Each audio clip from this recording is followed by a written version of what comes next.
Tudo bem? Então, boa noite para todos. Acho que falta só a Denise, eu vou ver se ela vai conseguindo entrar, mas a gente já vai começar, tá?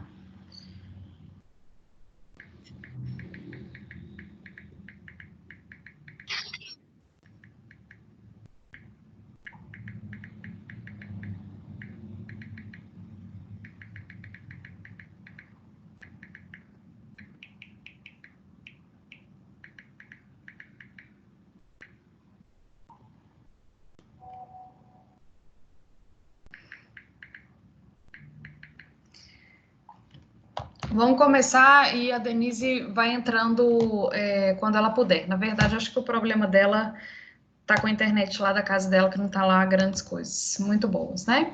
A aula de hoje é sobre granulação. É uma etapa muito importante no processo de produção principalmente de comprimidos, mas a gente usa algumas formas farmacêuticas na forma de granulado mesmo. Em alguns produtos até para via oral, algumas bases efervescentes, algumas coisas a gente usa como granulado. Mas é uma etapa crucial no processo de compressão. Muitos produtos a gente não consegue comprimir o pó solto, a gente precisa fazer um granulado para fazer uma compressão bem feita. E a gente vai ver como que isso acontece, tá? Deixa eu deixar aqui na aula. Então, como que funciona o processo de granulação dentro da indústria farmacêutica? Então, essa granulação é um processo de aumento do tamanho da partícula. A gente tem um pó muito fininho, e se esse pó for muito fino, ele pode ter dificuldade de ser comprimido de uma vez só dentro da máquina de compressão de comprimidos, né? E ele pode ter um pó de difícil escoamento, ele pode ser um pó que suspende uma névoa muito facilmente. Então, o processo de granulação, ele evita um monte de problemas dentro da produção de comprimidos. Então, a gente vai granular, que é fazer com que as partículas em pó primário se aglomerem, formando partículas maiores. Eu tenho os grânulos, eu posso ter ele de tamanhos em torno de 4 milímetros, que aí eu uso os grânulos dessa forma, ou grânulos menores, entre 0,2 a 0,5 milímetros, são muito utilizados como uma pré-etapa no processo de formação do comprimido. Por que eu preciso granular? Primeiro, se eu tiver pós que tem granulometria diferente, eles tendem a separar, como a gente viu na semana passada, lembra? Se eu tenho um aglomerado disso, eu consigo fazer essa mistura e aglomerar rapidamente de forma que eu não tenha esse tipo de separação. E depois padronizo o tamanho do meu grânulo. Facilita o processo, né? O pó-separado, ele pode me dar uma diferença de dosagem de princípio ativo em cada comprimido. Se eu consigo fazer essa aglomeração desses pós que tem tendência a separar, se eu faço um grânulo deles, eu consigo evitar esse fenômeno de separação. Aqui, ó, nessa foto dá pra gente ver, os pós, eles têm tamanhos diferentes. Se eu tivesse uma mistura e passasse essa mistura para o processo de compressão diretamente, eles poderiam separar durante esse processo. Agora, se eu faço grânulos, eu consigo fazer esses grânulos com os tamanhos diferentes. E aí, eu faço a calibração, que é a tamização desses grânulos, para ter grânulos do mesmo tamanho, facilita o meu processo, e esses grânulos de mesmo tamanho, eles não vão separar, né? Então, essa separação, a gente consegue evitar isso controlando, calibrando o tamanho dos grânulos. Passo também por tamiz de tamanho adequado. O pó que não conseguiu ser granulado, eu consigo aproveitá-lo e repetir o processo de granulação. E os grânulos que estão de tamanho adequado já entra no processo de alimentação da produção dos comprimidos, ok? Então, uma razão para eu granular é melhorar o fluxo da minha mistura, a fluidez da mistura. Se o meu pó não é muito fluido, ou seja, se ele não escorrega com facilidade dentro do tabuleiro, na hora de fazer as cápsulas, por exemplo, mesmo dentro da máquina que vai fazer a compressão, como é um processo todo automatizado, ele precisa fluir com facilidade, porque senão eu posso ter erro de enchimento daquelas cavidades. Esse fluxo, se o meu pó, se a minha mistura, né, para fazer aquele comprimido não tiver um fluxo bom, uma alternativa que eu tenho é fazer grânulos, porque pós maiores tendem a ter um fluxo melhor, né? Então, essa propriedade de fluxo vai interferir diretamente no enchimento de cápsula e no enchimento dos orifícios para haver a compactação do comprimido. Pó com bom fluxo apresenta cápsula e comprimido com peso uniforme.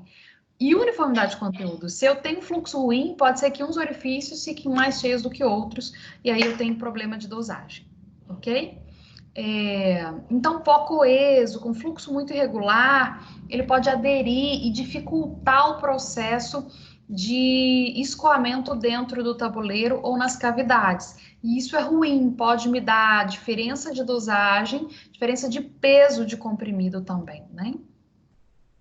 E posso ter também aumento do risco de contaminação pela poeira emitida pelo pó durante o processo de transporte desse.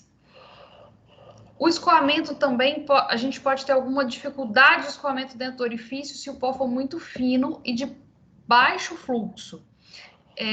Eu posso ter esse problema de arqueação, então o pó ficar retido dentro do orifício e não escoar.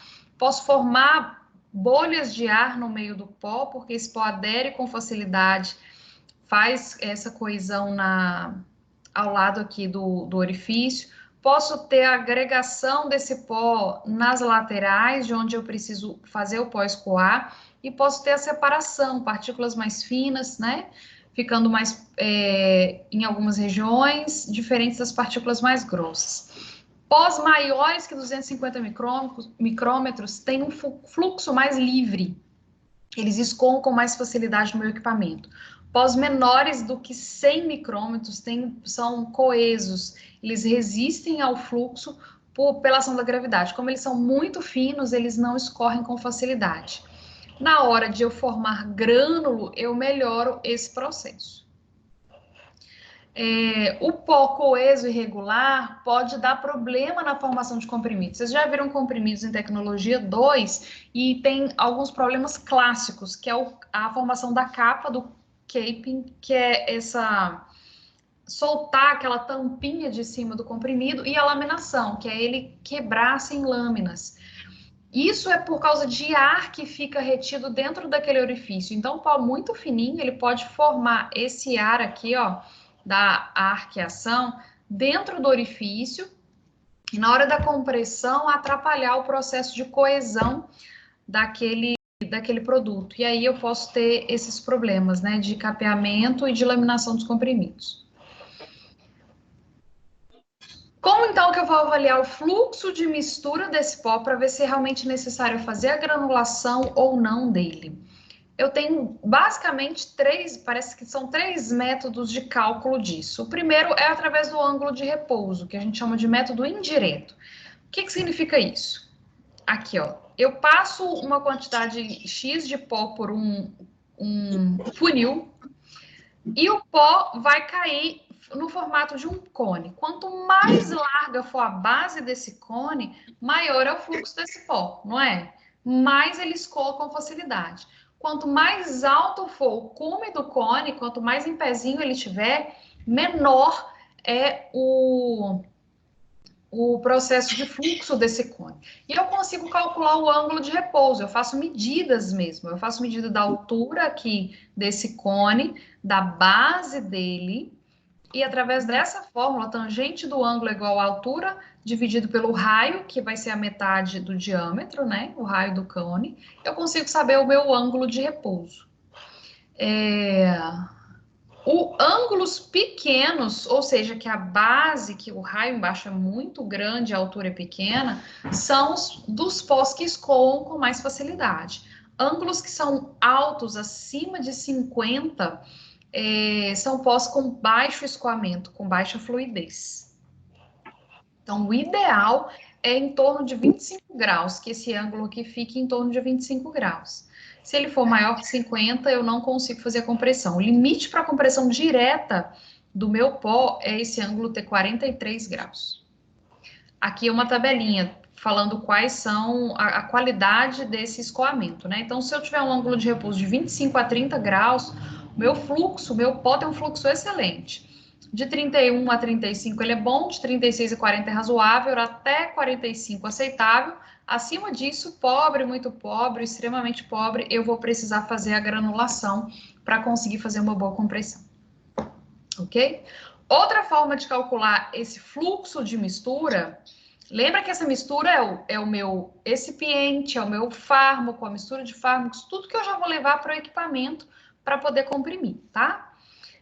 A densidade do pó, ele tem muito a ver também com esse fluxo. Se for um pó que flui com facilidade, ele vai assentar melhor dentro da proveta. Eu não sei se vocês já tiveram a oportunidade de calcular a densidade compactada de pós. No cálculo de cápsula, a gente faz isso, né? A gente usa a mesma técnica daqui, só que aqui faz com maior quantidade. A gente usa 100 gramas para fazer na indústria, né? E na farmácia de manipulação, a gente usa provetas menores. Mas a densidade do pó, eu calculo comparando a densidade bruta, que é a densidade aparente, com a densidade compactada, e vejo a diferença. Se eu consigo compactar e esse pó flui com facilidade, eu vou ter uma diferença grande entre essas duas densidades, eu tenho um pó mais fluido. Agora, se ele tem muito ar entre as partículas, eu vou ter dificuldade de compactação desse pó, tá? A densidade é a razão entre massa e volume de um material.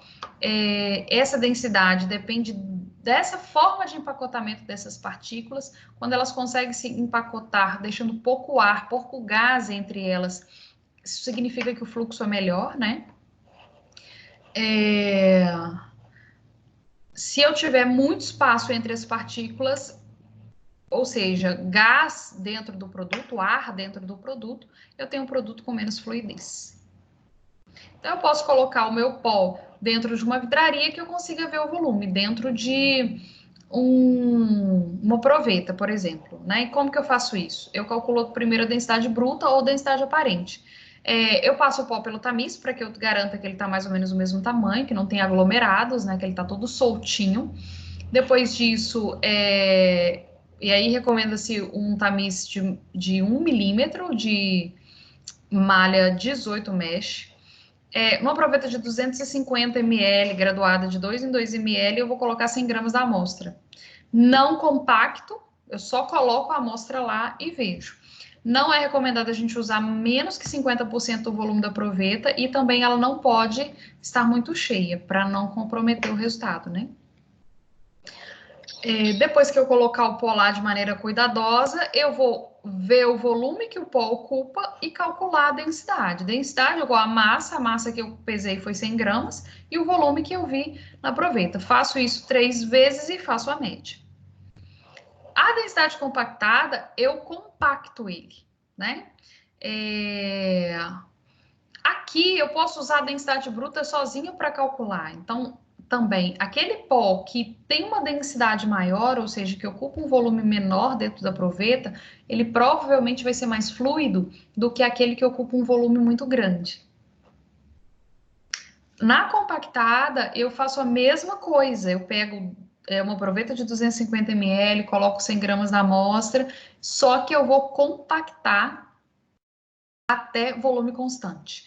Antes de compactar, eu vou olhar o volume ocupado pelo sólido e depois eu vou compactar até volume constante. Começo com 500 batidas e tenho equipamento para fazer essas batidas e vejo o volume. Faço as 750 batidas e vejo o outro volume. Se houve variação maior do que 2% nessas duas batidas, eu preciso bater mais. Agora, se não houve variação inferior a 2% de volume, aí eu já sei que esse é o meu volume final de densidade compactada.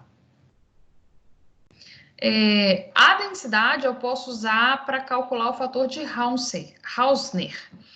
Ele viu que a razão densidade final sobre densidade inicial, a densidade final sobre a densidade sem compactação, está relacionada com esse atrito entre as partículas e pode ser utilizada para medir esse fluxo do pó, ou prever esse fluxo, né? Quando a gente tem pós que tem pouco atrito entre as partículas, quando é um pó que flui com facilidade, que é o pó de tamanho maior, a diferença entre um e outro fica menor, fica pequena. E isso me dá razões em torno de 1,2. Agora, se o pó é muito coeso, de fluxo pequeno, a diferença fica maior. Eu tenho um pó com muito ar dentro da proveta, na hora que eu compacto ele desce bastante, ele consegue se acomodar bastante na compactação. E aí eu tenho pós com fluxo mais restrito, esse fator de Hausner vai ficar em torno de 1,6 ou mais do que isso. A diferença da densidade final para a densidade inicial é muito grande, é maior. Como na densidade final é o compacto, fica uma densidade maior, né? Eu tenho massa dividido por um volume menor, então ele fica mais denso compactado. E aí, se a diferença da final para a inicial for muito grande, eu vou ter um valor maior desse fator de Hausner. Quanto maior for esse fator, menor vai ser a propriedade do fluxo. Outra forma de calcular esse fluxo de mistura, que também usa a densidade, é esse índice de Carr. Avalia a compressibilidade do pó. Então, a gente avalia nesse quadro também interações interparticulares. Pós que tenham boa fluidez, tem o índice de Carr pequeno. Pós com índice de Carr elevado, tem baixa fluidez e grande interação interparticular. Aqui, ó, nessa tabela, a gente tem, tá vendo? O índice de Carr menor que 10%, eu vou ter um fluxo excelente. E eu tenho o índice de Hausner, que já aquele da densidade, também pequeno. E aí eu vou aumentando aqui o índice de Carr, vou aumentando o índice de Hausner e vou reduzindo a qualidade do meu fluxo. Outra forma de avaliar essa propriedade de fluxo é a velocidade de escoamento. Aqui é um método direto, simples. Você pega um equipamento cilíndrico, né, com um orifício e faz o pó passar ali pelo tempo. Se ele escoar mais facilmente, quanto mais rápido ele fizer esse escoamento, melhor é o fluxo dele. Se ele demora para escoar, se ele adere na parede desse frasco cilíndrico, né, é porque o fluxo dele é pior. Ok? Certos pós têm dificuldade de compactar, mesmo com a ação de aglutinante. Então, a granulação favorece o processo de fabricação do meu comprimido. Os grânulos são mais facilmente compactados do que os pós soltos. Então, eu reduzo o problema com friabilidade, por exemplo. Aqui, ó, eu tenho pó fino. Se eu jogasse ele direto para comprimido, eu poderia ter problemas para calcular a friabilidade. Esse equipamento aqui é o friabilômetro. Ele mede o tanto de partículas que se desprendem do comprimido por um determinado tempo. Como o comprimido, depois de feito dentro da indústria, ele passa por esteiras, ele blistado, né, colocado no blister, até que ele passe por esse processo, ele sofre atrito. Se ele for muito friável, ele vai acabar perdendo muito material. Então, ele tem que ser um comprimido que não perca material durante o processo, né, de rolagem nas esteiras e envase. Então, fazer ao grânulo facilita esse processo de compactação do comprimido e reduz a friabilidade dele. Outra razão para eu poder granular, melhorar a conservação, homogeneidade e distribuição dos componentes e das fases granulométricas. Eu melhoro a conservação do meu pó, eu distribuo melhor os meus ativos dentro do pó, porque eu vou misturar e granular ao mesmo tempo, e melhoro densidade e compressibilidade daquela mistura. Tenho melhor também reprodutibilidade nas medidas de volume, de densidade dela, e tem uma resistência mecânica também superior, tanto do comprimido quanto do próprio granular. Outra coisa, a granulação de substância tóxica reduz o risco associado à produção de poeira. Então, se eu tenho algum medicamento perigoso hormônios, citostáticos, antibióticos, medicamentos antitumorais, que são perigosos durante o processo. Se eu trabalho com ele em grânulo já, ele não vai fazer poeira tóxica. E aí eu tenho melhor proteção do manipulador, melhor biossegurança, né? É mais agradável de ingerir que o pó fino, claro que você engolir grânulo é muito mais fácil que engolir pó. Quando ele é utilizado dessa forma, eles podem ser revestidos, os grânulos, e aí eu consigo mascarar sabor e odor. Eu faço mini comprimidos, né?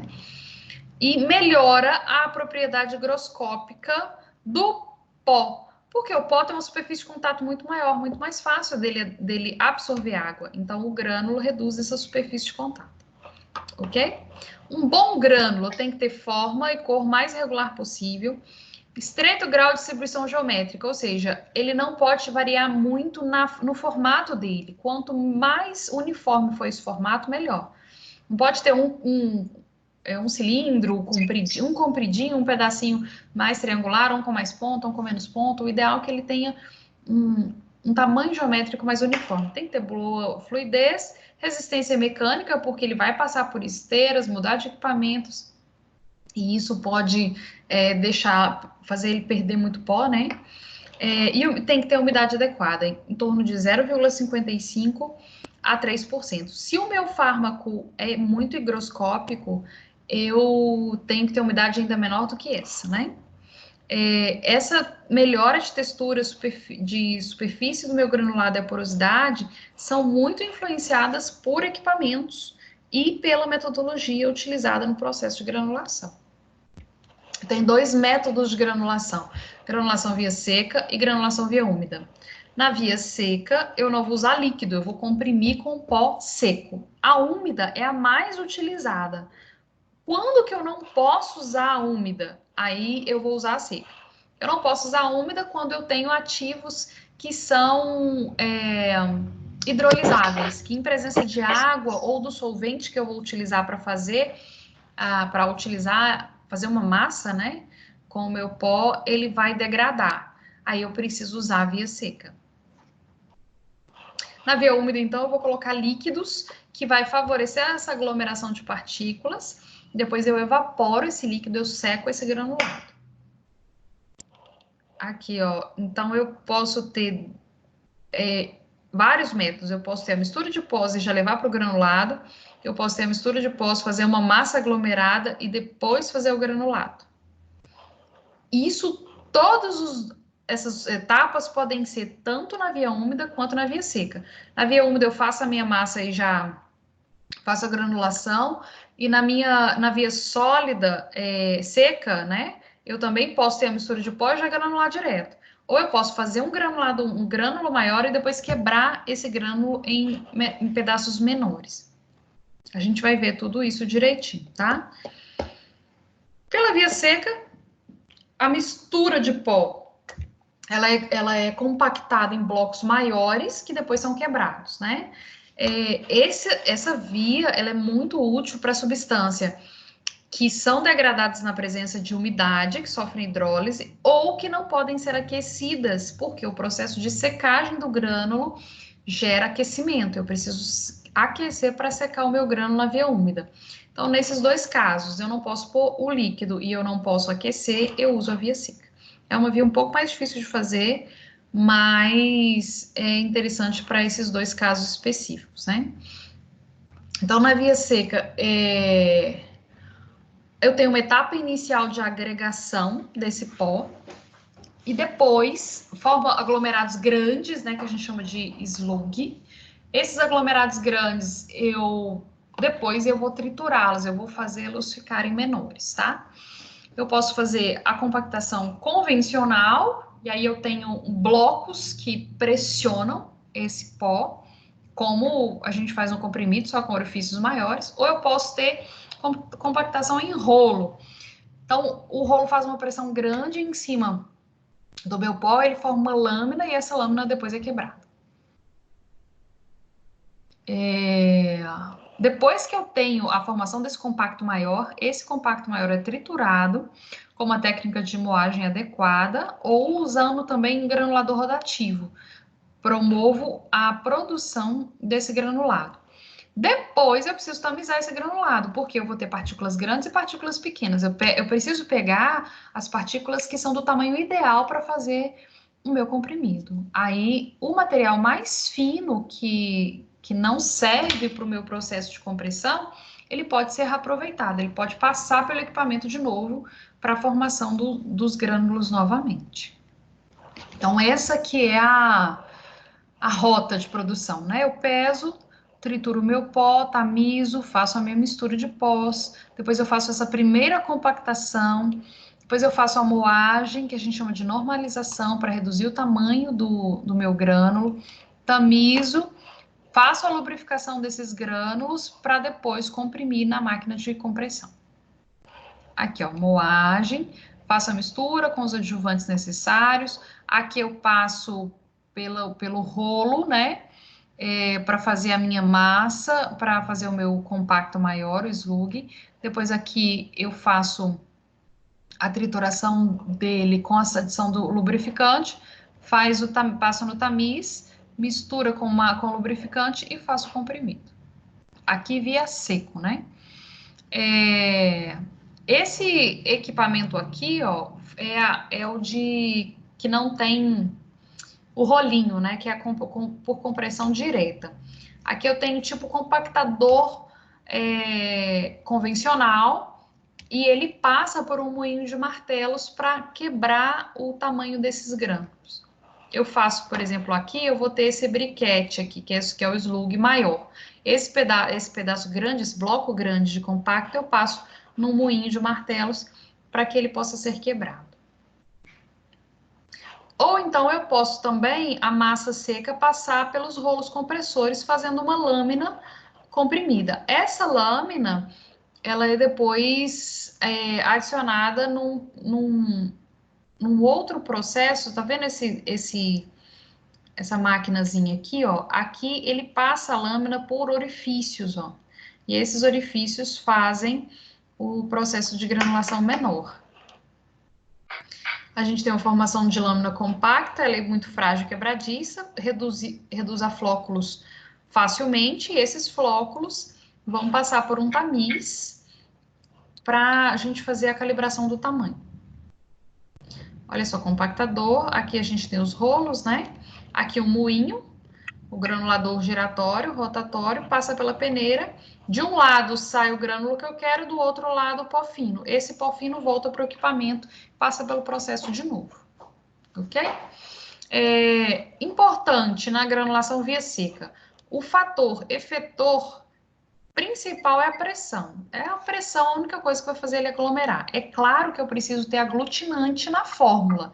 Vocês já viram isso lá quando vocês estudaram comprimidos. Eu preciso disso, né, para conseguir fazer ele se compactar. Eu preciso de forças coesivas entre partículas. Essas forças são feitas pela interação entre o aglutinante, pelo expiente e o meu fármaco, né? Que são forças intermoleculares, mas eu posso ter também algumas outras pontes, né? A ponte líquida. Então, o aumento da pressão condensa a umidade que já está ali entre o pó, e essa umidade favorece a formação do aglomerado, ou eu posso ter também a formação de ponte sólida por fusão a frio. Isso aqui é interessante pra caramba. Quando eu faço uma alta pressão em cima do material, dependendo do ponto de fusão dele, ele pode fundir naquela pressão, numa temperatura normal, ambiente. E aí, essa fusão faz as chamadas pontes de soldagem, que são super importantes nesse processo. Quando você retira a pressão dali de cima, ele solidifica de novo, mas aí ele já está agregado.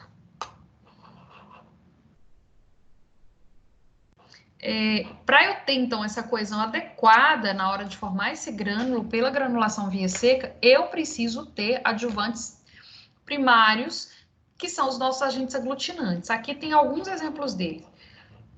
Celulose microcristalina ou então os outros derivados de celulose, lactose, destrose, sacarose, sulfato de cálcio, poligol 4000, trifosfato de cálcio. São os mais utilizados pela indústria para fazer essa aglutinação.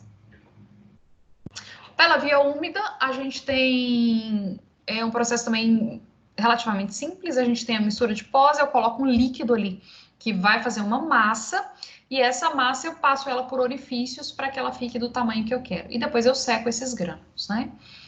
Agora, eu preciso que esse líquido não interfira nas características do meu princípio ativo. O princípio ativo precisa ser insolúvel no líquido, porque se ele solubilizar eu vou ter problema também, e precisa ser estável. Eu faço a massa, né, com as minhas partículas em pó, com o líquido de granulação. Esse líquido de granulação, ele tem que ser volátil, atóxico, e tem que ser removido de maneira fácil depois da secagem.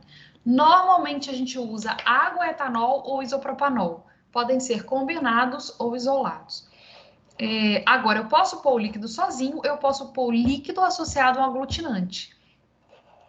Esse aglutinante vai garantir que depois que o líquido evapore, as partículas ainda fiquem juntas, né? Elas ainda fiquem coesas.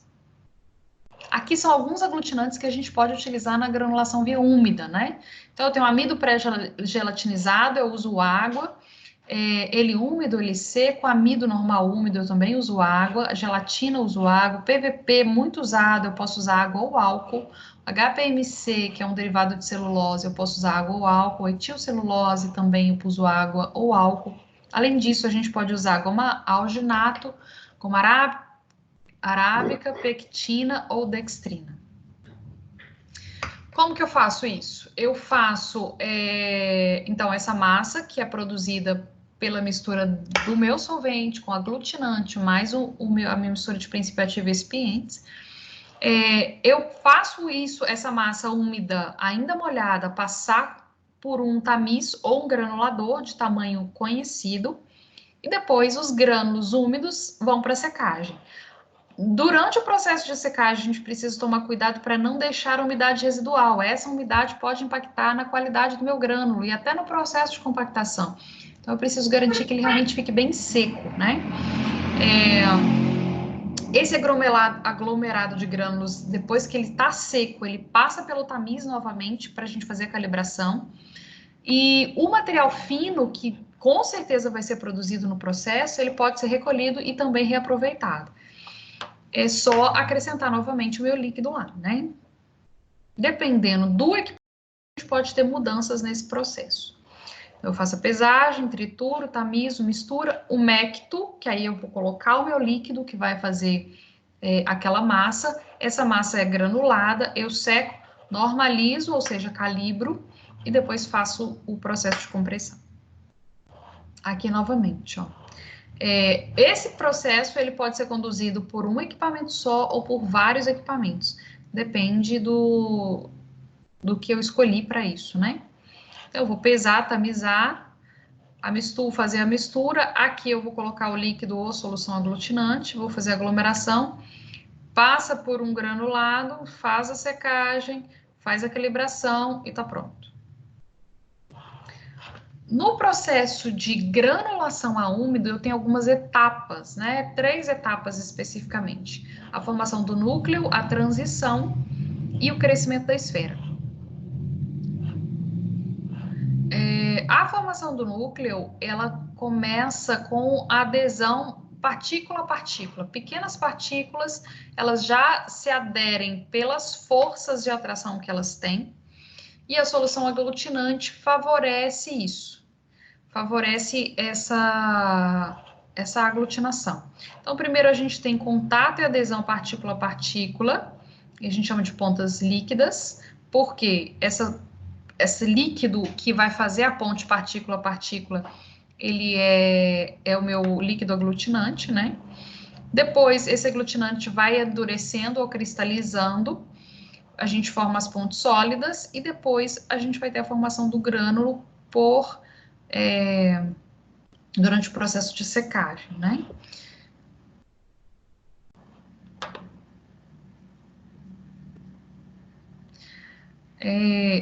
A nucleação é esse primeiro quadro de aderência das partículas com o meu solvente. Quanto melhor for a quantidade de solvente que vai circundar as partículas, mais coeso fica o meu grânulo. Se eu tenho aqui poucas, ó, uma fase de molhagem inicial, que é pendular, eu tenho pouco pó, pouco líquido grudando esse pó, isso aqui fica mais frágil. Então, quanto mais eu caminho nessa direção, né, de molhagem do meu pó, melhor vai ser a formação do meu grânulo. Mas eu não posso molhar demais, senão ele não vai também passar pelo tamiz, ele vai escorrer pelo tamiz, né? Então, dependendo dessa quantidade entre a fase líquida e os grânulos, eu posso ter grânulos mais porosos ou menos porosos. Os mais porosos são mais friáveis, mas dissolvem mais facilmente. Os menos porosos são mais resistentes, mas a dissolução também é mais demorada. Então, eu preciso medir isso depois experimentalmente para conseguir ter o processo adequado.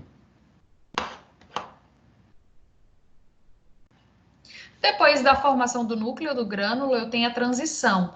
Eu vou ter partículas unindo esse núcleo. Eu já tenho o núcleo formado, as partículas vão aderindo. Eu posso ter 2 ou mais núcleos que vão se unir, ou eu posso ter grânulos que vão crescendo por adição de novas partículas. Depois eu vou ter o crescimento de esfera, que aí é uma parte maior ainda. Eu vou ter grânulos menorzinhos, né? Que já passaram na fase de transição, que vão se juntar para fazer o crescimento do grânulo maior.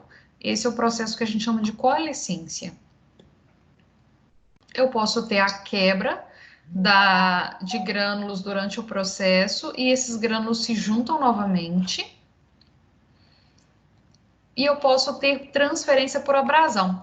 No leito, que alguns equipamentos trabalham com, dá um atrito. Esse atrito vai gerar soltamento de pó, e esse pó pode aderir a outros grânulos. Aí a gente chama isso de transferência por abrasão. E pode ter também formação de camada. Eu já tenho aqui um núcleo feito e tenho os pozinhos fininhos ao redor. Esses pozinhos vão juntando ao redor desse núcleo, formando camadas. A gente faz muito isso quando faz essa esferoidização, que é a peletização, que é a formação dos pellets, muito comum por causa do omeprazol, né? Que é um tipo de pellets. Ele é feito dessa forma aqui.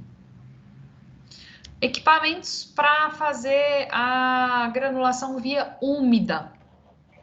Primeiro eu preciso de um misturador que vai misturar o meu pó e depois colocar o líquido. Então, primeiro eu misturo o pó nesses misturadores comuns que a gente já viu na aula passada, e depois eu venho para cá, o misturador planetário ou o malaxador, quando eu vou colocar o meu líquido, né? O meu solvente ou o meu líquido aglutinante. No líquido aglutinante, eu já vou ter tipo uma pasta, um semissólido. Então, não dá para usar esse tipo de misturador aqui. Aqui é só para pó fluido. Aí eu preciso ou de um misturador tipo esse, planetário, ou então um malaxador, que é mais comum. O que chama Sigma, né? Que são os utilizados para fazer essa massa úmida. Depois que a massa úmida está pronta, eu posso passar por granuladores. Um dos granuladores é o granulador rotatório. Eu coloco a massa aqui, ele passa entre esses rolos, né? E ele é comprimido através de uma tela, de um tamiz aqui embaixo. E esse tamiz tem o tamanho certinho que eu quero. Depois disso, ele vai para a estufa e se seca, né? A massa tem que estar úmida o suficiente, ela não pode estar seca demais e nem úmida demais. Se eu tenho muito líquido, a massa vai sair em formato de macarrão. Se ela é muito seca, eu não consigo formar o grânulo, o pó fica muito solto. O granulador rotatório tem o inconveniente de ter um tempo maior de processamento de equipamento, porque eu tenho que fazer a mistura no equipamento e depois passar para esse equipamento. Nesse processo, eu posso ter o início da secagem da minha massa, e isso é um dos inconvenientes. Eu posso ter perda de material, quanto mais equipamentos eu tenho no processo, mais perda de material eu tenho, porque fica aderido ali nas superfícies, né? E pode também ter formação de agregados durante a secagem, aí eu preciso de uma tamização adicional. E uso muitos equipamentos, né? Outro tipo de granulação via úmida é esse granulador de alta velocidade. Aqui eu tenho duas etapas juntas, a mistura e o corte. Então, eu tenho a mistura e tenho o corte do grânulo ao mesmo tempo, no mesmo equipamento. E isso é legal, porque eles estando no mesmo equipamento, o tempo de fabricação é menor e a chance de ter secagem em excesso na transferência de um equipamento para o outro é menor, né? Eu tenho aqui a pá misturadora, depois que ele está bem misturado, eu coloco o cutelo, que é o que vai cortar em pedaços pequenininhos, e esses pedaços pequenininhos vão sair por essa saída de material aqui, ó. Uai, agarrou. Aqui. Então, adiciono o pó, mistura, depois eu coloco o líquido de granulação, faço essa mistura, depois eu coloco o cutelo, que vai quebrar a massa e produzir o material granular. Depois eu levo para secagem. Esse aqui é também um outro tipo de equipamento, é uma variação daquele outro. Eu vou ter aqui, a gente chama de colete grau. Eu tenho essa pá de mistura com 3 lâminas e tenho o cutelo. Tá vendo aqui, ó? Então, ele mistura e depois o cutelo faz a cortagem em pedaços pequenininhos. O mais utilizado na indústria farmacêutica é esse aqui, o granulador de leito fluidizado. Ele é o mais efetivo porque eu faço tudo num equipamento só, a secagem, a granulação, a mistura, né? Tudo no equipamento só. E ele é mais tecnológico, então, só que eu tenho muitas variáveis para controlar nesse equipamento. Uma das desvantagens é essa.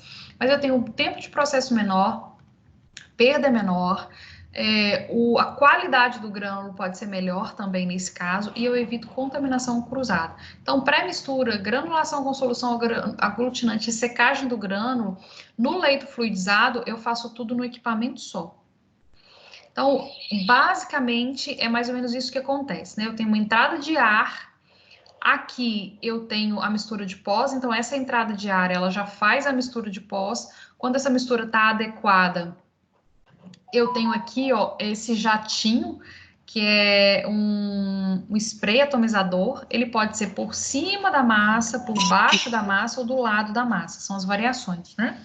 Então, a gente joga aqui o líquido aglutinante. O próprio ar, o fluxo do ar ali dentro já vai fazendo a formação dos grânulos, das esferas, e depois o ar começa a passar aquecido e favorece a secagem das partículas.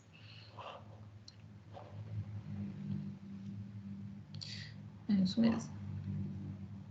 Depois a fluidização do meio continua com ar quente para secagem dos grãos. Aqui são as variações, né? A aspersão no topo do líquido, eu tenho a aspersão na base de dentro e tenho a aspersão na lateral também.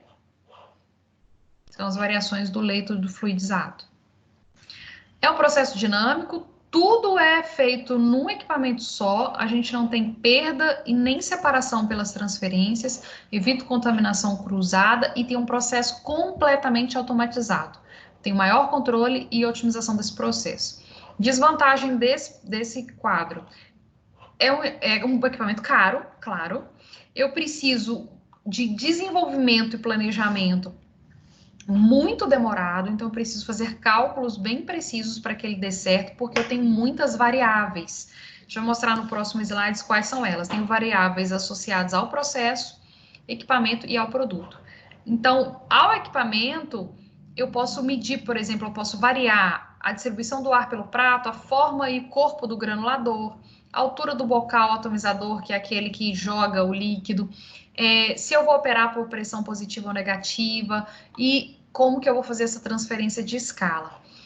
No processo, carga do leito, quanto que eu vou colocar lá dentro, qual que é a razão do fluxo de ar, qual que é a temperatura desse ar, a umidade do ar, a atomização, que é para jogar o líquido, né? Tipo de bocal, o ângulo de aspersão, regime, o fluxo de líquido que sai, razão do fluxo do ar de atomização, pressão desse ar, tamanho da gotícula, e o produto também eu tenho mais variáveis. Tipo de aglutinante, quantidade de aglutinante, o solvente do líquido aglutinante, concentração da solução de granulação, temperatura dessa solução, né? As matérias-primas que vão sofrer fluidização e também a hidrofobia desse pó. Tudo isso aqui eu preciso controlar para ter um produto adequado. Isso pode ser vantagem ou desvantagem. Primeiro que eu tenho muitas variáveis e isso pode facilitar a obtenção de um produto de melhor qualidade. Eu posso controlar vários processos, mas isso me dá mais trabalho e mais tempo de pesquisa também, né? Aqui um quadrinho comparando as duas vias. Via seca, eu faço compactação prévia primeiro, com prensas, né, compactadores. Depois eu faço a cominuição, que é a redução desse bloco maior em blocos pequenos, e calibro os grânulos, né? Como que eu faço isso? Eles são para matérias-primas que são sensíveis à temperatura e umidade, então o processo é insensível, eu não uso nem temperatura alta e nem umidade alta. A pressão é que faz a densificação do produto, é mais econômico, mas gera também mais pó. Esse pó pode ser aproveitado, mas me dá mais trabalho. Desgasta mais os equipamentos também são caros. Na via úmida, eu tenho aglutinação da massa, então vou usar um malaxador ou um misturador planetário, ou então um misturador que já granula ao mesmo tempo, né? Faço a granulação e secagem dos pós e depois calibração dos grânulos passando pelo tamiz. Aqui, matéria-prima ela precisa ser insolúvel e precisa ser estável. A coesão acontece pelo líquido.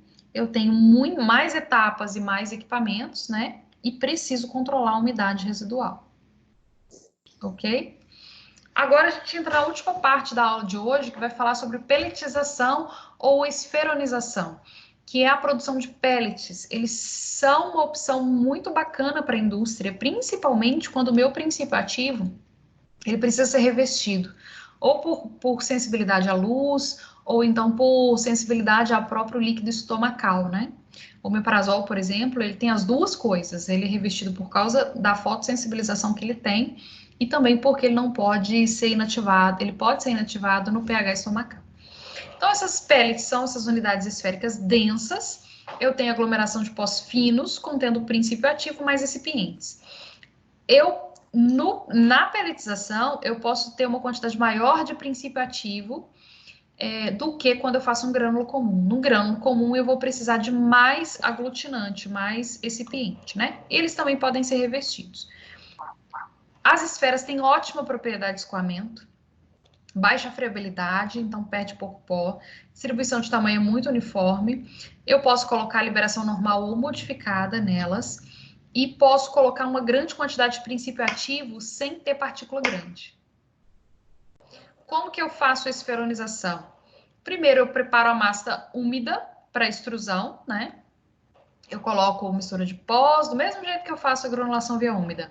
Eu tenho adição do líquido de granulação e depois a dispersão de líquido precisa ser uniforme para minimizar essa perda de umidade durante o processo de resfriamento. Depois eu faço a extrusão. Eu faço essa massa passar por um equipamento que me dá tipo formas cilíndricas, como se fossem macarrões cortadinhos. Essas formas cilíndricas, depois elas passam por um equipamento de esferonização ou pelletização e a velocidade faz esses bastões ficarem arredondados e ficarem esféricos, né? Depois eu faço uma secagem para ter pellets adequados. A extrusão, eu faço essa massa passar por orifícios, formando tipo espaguetes pequenininhos. Esses espaguetes depois passam por um equipamento que tem uma velocidade, né, centrífuga alta, para que ele possa formar as bolinhas. Esse extrudato, essa massa, ela tem que ter plasticidade suficiente para na hora que tiver no equipamento de velocidade, ela conseguir formar a bolinha, a esfera. As variáveis do processo de extrusão, então, a razão de alimentação da massa úmida, quanto mais rápido o alimento, mais rápido vai sair lá atrás, o diâmetro da matriz e o comprimento da matriz. A quantidade de água na massa, de umidade, de líquido, né, também interfere no processo. Para fazer o pellets, eu preciso de uma quantidade a mais de água do que quando eu vou fazer uma granulação convencional por via úmida. E esses são os equipamentos de extrusão. Eu posso ter esse equipamento, um deles é por parafuso, então eu tenho um parafuso sem fim, tem um funil de alimentação.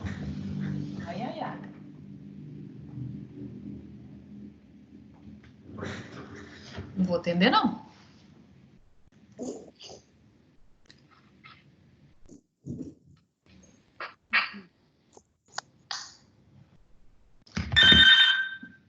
Faz de conta que eu não... Gente.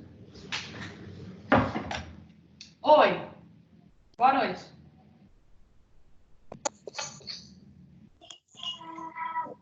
Ah, nossa, mãe, veio uma hora horrível.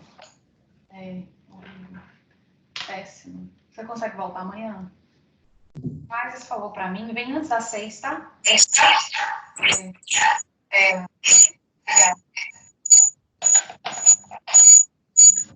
Ô, gente, desculpa. Fiquei com medo agora, que eu tô sozinha no escritório. Mas a gente já tá acabando, tá? Então, esse é um tipo de extrusor para a gente fazer o pellets. A gente tem um funil de alimentação. Cadê meu cursor aqui? Aqui eu coloco a minha massa. Esse parafuso vai levando a massa até para a rede de extrusão. Essa rede de extrusão é tipo um tamiz. Ela tem buraquinhos ali por onde passa o produto, tá? Tem o outro método de extrusão é por pistão. Eu coloco o produto aqui dentro, o pistão vai forçar a passagem desse produto através dessa malha de extrusão. E tem o extrusor de rolos, né? Ele é alimentado e a passagem do rolo pela rede de extrusão faz sair o meu granulado. Lembra que ele tem um formatinho parecido com o de macarrãozinho, tipo isso aqui, ó. Outra forma de extrusor de rolos é esse que a alimentação, né, a massa passa no meio de dois rolos, os dois podem ser já perfurados, e aí aqui dentro do rolo vai sair o meu granulado. Ou um rolo é sólido e o outro é perfurado. Depois eu pego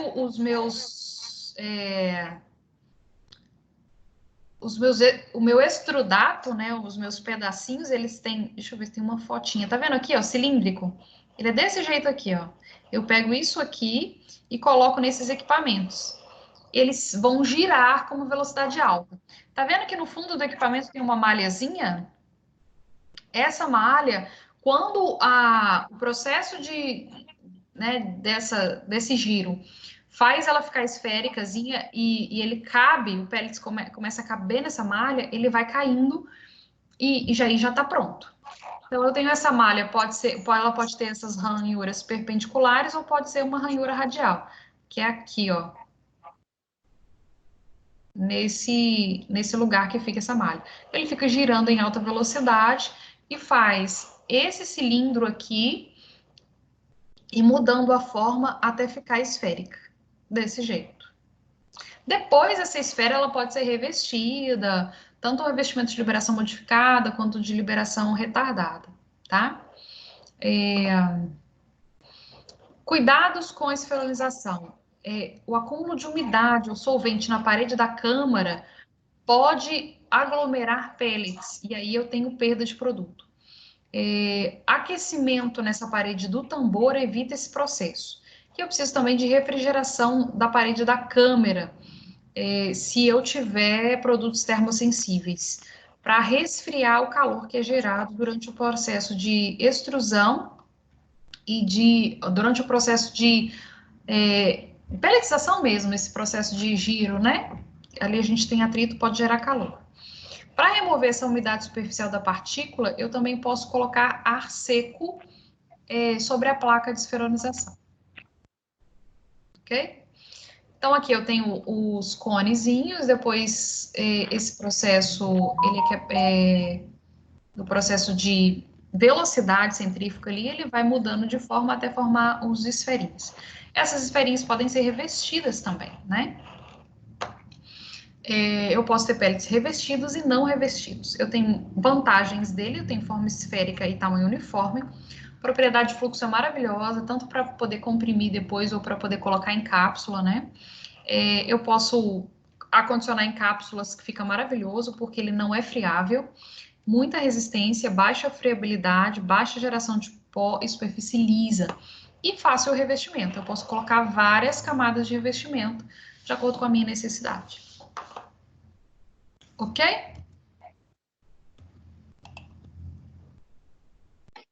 Alguma dúvida, gente? Alguém, por favor, ative aí ou mande mensagens aqui para mim.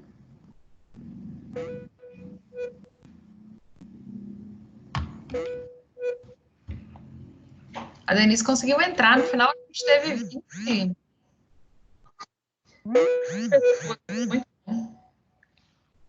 Muito ótimo. Eu ainda não coloquei no portal os exercícios, tá? Ainda não. Ainda não coloquei no portal os exercícios, eu pretendo fazer isso amanhã, no máximo na quinta-feira à noite, já fazer os exercícios da aula de semana passada e dessa aula que não estão prontos, gerar no portal já o link para vocês conseguirem enviar os exercícios que vocês já fizeram. Quem fez à mão, tenta para mim colocar tudo no arquivo de PDF, tá? Tira foto ou escaneia e coloca tudo num arquivo só, não sobe as fotos separadas não, porque eu não vou ver. Eu preciso de um arquivo só por pessoa, tá? Eu vou abrir uma atividade, uma questão, onde vocês vão poder anexar todas as respostas dos exercícios que eu já mandei. Dos próximos, a gente vai abrir lá no AVA mesmo a opção de vocês irem respondendo as questões, tá bom? Pode ser pelo Word também, não tem problema, é só anexar. Eu só preciso de um arquivo. Quem fez o caderno vai ter que escanear tudo e colocar no arquivo só de PDF. Quem fez no Word, anexa aquele arquivo, não tem problema, tá? Ô, Michele, você já vai colocar já para a gente colocar hoje, durante esses dias? Hoje não, até sábado. Até sábado eu faço, Tá. tá? Eu provavelmente entre amanhã e quinta, que eu vou usar a noite para fazer. Assim que eu conseguir, eu mando para vocês, tá bom? Tá meio complicado, porque a gente está trabalhando muito esses dias aqui na farmácia, eu tô meio sem tempo. Aí chego em casa, eu tô com muita bagunça dentro de casa, que meus meninos estão lá, e a pessoa que arruma para mim não tá indo.